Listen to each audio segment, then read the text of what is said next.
آج کل بعض لوگ قربانی پہ اعتراض کرتے کہ ظلم ہے. یہ ہر دور میں کوئی، یہ صرف اسلام نے نئی کوئی بدعت نہیں نکالی، یہ ہر دور کے اندر، ہر مذہب کے اندر قربانی کا تصور ہے. آج اگر کوئی مذہب یہ دعویٰ کرتا ہے کہ ہم جانور کو قربان نہیں کرتے یا ہم گوشت نہیں کھاتے، وہ جھوٹ بولتا ہے. یہ فطرت کے بھی مطابق ہے اور ہر مذہب کے اندر بھی اس کی تعلیمات موجود ہے. فطرت کے مطابق کیسے؟ اللہ اکبر. حجت الاسلام حضرت مولانا قاسم نانوتوی صدیقی رحمہ اللہ، جو ہندوستان میں بہت بڑے عالم گزرے، دارالعلوم دیوبند جنہوں نے قائم کیا، اور آج جتنے بھی مدارس سے قریباً انہی کے دارالعلوم دیوبند کے قائم کردے، بہت بڑا اللہ نے ان کو مقام دیا. انہوں نے اپنے زمانے میں ہندوؤں کے ساتھ، عیسائیوں کے ساتھ بہت مناظرے کیے. ان کے مناظرے چھپے بھی ہیں بخاری کے اوپر، ان کے آخر کے پاروں میں ان کا حاشیہ بھی موجود ہے. بہت بڑے امام تھے اور بہت بڑے عالم، بہت بڑے فلسفی، بہت بڑے منطقی، قرآن اور اس کے بہت بڑے عالم. تو ہندو لوگ یہ گوشت نہیں کھاتے، اور ظاہر ہے آپ ان کو قرآن سے تو سمجھا نہیں سکتے، قرآن تو مانتے نہیں ہیں، حدیث سے سمجھا نہیں سکتے، حدیث کو مانتے نہیں ہیں. تو امام نانوتوی رحمہ اللہ نے وہاں کیا بات کی؟ کہا اے ہندو، تم کو تو گوشت کھانا یہ انسان کی فطرت کے خلاف ہے، غلط بات ہے. کہا دیکھو کیسے. اللہ نے 2 قسم کی، 3 قسم کی مخلوق بنائی ہے.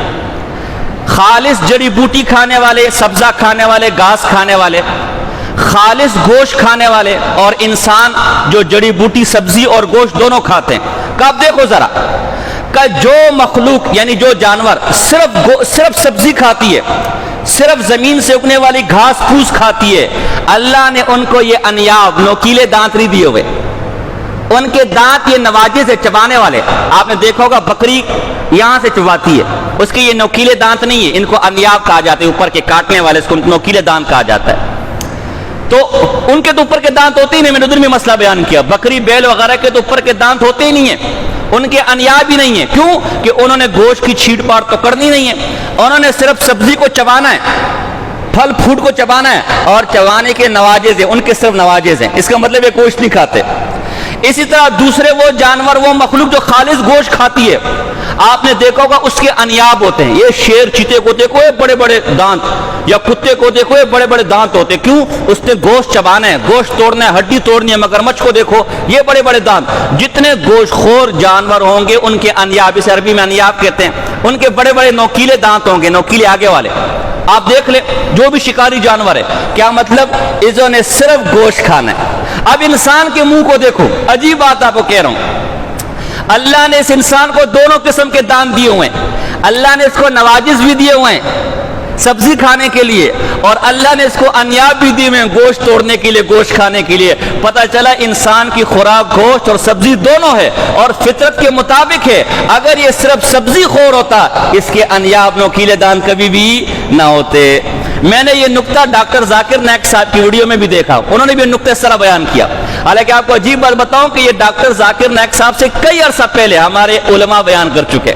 مصیبت ہے کہ ہم علماء کو پڑھتے سنتے نہیں ہیں، پھر کہتے دیکھو ہمارے علماء ان مسئلوں پر بیان نہیں کرتے، اور وہ فلاں پروفیسر صاحب، فلاں ڈاکٹر صاحب. اچھی بات ہے، ہم ان کی خدمات کا اعتراف کرتے ہیں جو انہوں نے کیے، لیکن اصل میں یہ نقطہ جو بیان کیا یہ امام نانوتوی رحمہ اللہ نے بیان کیا ہے. ڈاکٹر صاحب نے بھی وہیں سے پڑھا ہوگا، تو چونکہ ان کی کتابیں آپ نے پڑھی نہیں حضرت نانوتوی رحمہ اللہ کی، اور ڈاکٹر صاحب کو ہر کوئی سنتا ہے، تو یہ نقطہ میں نے وہاں سنا، حالانکہ یہ کتاب نانوتوی نے لکھا ہوا ہے. تو ایک بات یہ. نمبر 2، ہمارے ہندو کیا کہتے ہیں حضرات، یا جو لوگ گوشت نہیں کھاتے یہ ظلم ہے، جانور کو خواہ مخواہ میں آپ ذبح کرنے ظلم و ستم ہو رہے. نہیں، کہیں بھی ظلم ہو. اگر یہ ظلم ہوتا فطرت کے اندر یہ کام ہوتا، اس لیے کہ فطرت ظلم پر نہیں چلتی. آپ دیکھیں یا شیر چیتے اپنے سے چھوٹے جانور کو کھاتے کہ نہیں کھاتے، یا سمندر کی کئی مخلوقات اپنے جو مچھلیاں چھوٹی مچھلیوں کو کھاتی ہے کہ نہیں کھاتی. اسی طرح کیا دوائیاں بنانے کے لیے آپ سانپ، جو جدید میڈیکل ہے وہ زہر سے، بچھو اور سانپ سے دوائیاں بناتی، کیڑے مکوڑوں سے دوائیاں بناتی ہے. آپ کو عجیب بات بتاؤں، جدید میڈیکل کے اندر میں نے پڑھا ہے سانپ کے زہر کی دوا سانپ ہی کے زہر سے بنے گی. جس سانپ نے آپ کو کاٹا ہے اسی سانپ کا زہر نکال کر اس سے دوائی بنائی جاتی ہے. ہمارے ہاں تو کوئی قانون نہیں ہے. انگریزوں کے جب سانپ کاٹتے تو پوچھتے اس کو کس سانپ نے کاٹا ہے، پھر اس کے مطابق اس کو انجیکشن لگاتے. تو کبھی بھی اس کام کے لیے، دوائی کے لیے سانپ کو مارنا یا بچھو کو مارنا کبھی کسی کو ظلم نہیں کہا. پھر آپ کو عجیب بات بتاؤں، ایک کام ایسا ہے جس پہ سب ملوث ہے. اگر آپ کے سر میں جوئیں ہو جائے یا آپ کے گھر میں کھٹمل ہو جائے، سارے لوگ ان جوؤں کو مارتے کہ نہیں مارتے؟ کھٹملوں کو مارتے کہ نہیں مارتے؟ حالانکہ یہ بھی اللہ کی مخلوق ہے کہ نہیں یار؟ تو ظلم تو یہ بھی ہونا چاہیے نا، کھٹمل کو کبھی نہیں مارنا چاہیے، جوئے کو کبھی نہیں مارنا چاہیے۔ اگر اپنی راحت کے لیے آپ اللہ کی کروڑوں مخلوق، چونٹیاں ہے، کھٹمل ہے، جوئے ہیں، ان کو مار سکتے ہیں، یہ ظلم نہیں ہے، تو اللہ جو ہمارا خالق ہے اس کے حکم کو پورا کرنے کے لیے اگر ہم کسی جانور کو ذبح کر لے تو یہ کیوں ظلم ہوگا؟ لہذا ظلم۔ اور میں نے کہا کہ یہ ہر دور کے اندر، پرانے جو مصری تھے فرعونی زمانے میں، اس زمانے میں قربانی کا تصور یہ ہوتا تھا کہ نیل کے دریا میں کسی زندہ نوجوان لڑکی کو ڈالتے تھے، نیل تب چلتا تھا۔ پھر عمر فاروق رضی اللہ تعالیٰ عنہ، ابھی بات کی اور نکل جائے گی، عمر فاروق رضی اللہ تعالیٰ عنہ کے دور میں ایسا ہی واقعہ ہوا۔ لوگ آئے جب مصر فتح ہوا، اے خلیفہ راشد، اے اللہ کے رسول کے خلیفہ، ہمارے مصریوں کا پرانا رواج ہے کہ مصر کا دریا رک جاتا ہے جب تک اس میں کوئی کنواری لڑکی دلہن بنا کر نہ ڈال دی جائے اور وہ اس کو ہڑپ نہ کر لے تو مصر کا دریا دوبارہ جاری نہیں ہوتا۔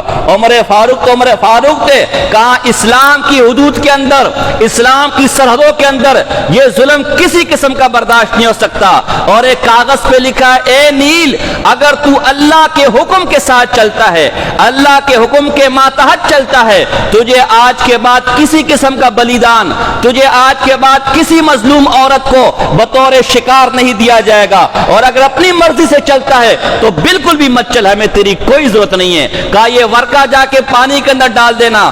عمر فاروق کی کرامت تھی، جب وہ ورقہ دریائے نیل کے اندر ڈالا گیا، دریائے نیل جاری اور ساری ہو گیا۔ تو پرانے مصری یہ انسانوں کی بلی دیتے تھے۔ اسی طرح آپ انجیل کے اندر دیکھ لیں، حابیل اور قابیل کا واقعہ مذکور ہے، کتاب القضاء آپ کھولیں گے، وہاں لکھا ہوا ہے کہ اللہ قربانی کو یوں قبول کرتا ہے کہ آگ آ کر کھا جاتی ہے۔ تورات جو ہے یہودیوں کے بھی قربانی کا تصور تھا، اور عیسیٰ علیہ السلام کوئی نئی تعلیمات لے کر نہیں آئے، تورات ہی کی تعلیمات کو لے کر چلے۔ تو عیسائی مذہب میں، یہودی مذہب میں بھی قربانی کا تصور ہے۔ اسی طرح ہندو مذہب کے اندر بھی قربانی کا تصور ہے، وہاں بکرے کی بلی دی جاتی ہے۔ کس زمانے میں لوگوں کی جو بیچارے شودر ہے، جو ان کے یہاں کمزور طبقہ ہے، اس کی بلی دی جاتی تھی۔ ممبئی کی ایک پروفیسر، اس وقت نہیں ہونا میں تفصیل بیان کرتا، ممبئی کے ایک پروفیسر ہیں ممبئی کالج کے، مسلم الدین احمد، انہوں نے باقاعدہ کتاب لکھی ہے ہندو مذہب میں قربانی کا تصور، اور کئی کتابوں، گیت اور یہ جو بھگوت گیتا تو میرے پاس بھی، اس میں بھی ہے، کئی کتابوں کے حوالے سے ثابت کیا کہ ہندو مذہب کے اندر بھی قربانی کا تصور ہے۔ یہ الگ بات ہے کہ آج سے وہ کہتے ہیں کہ نہیں جی قربانی نہیں ہونی چاہیے، ظلم ہے، ظلم ہے، ہنسا ہے، جی ہم ہنسا کے خلاف ہیں، یہ بات کی ان کی دین میں تعریف ہوگی۔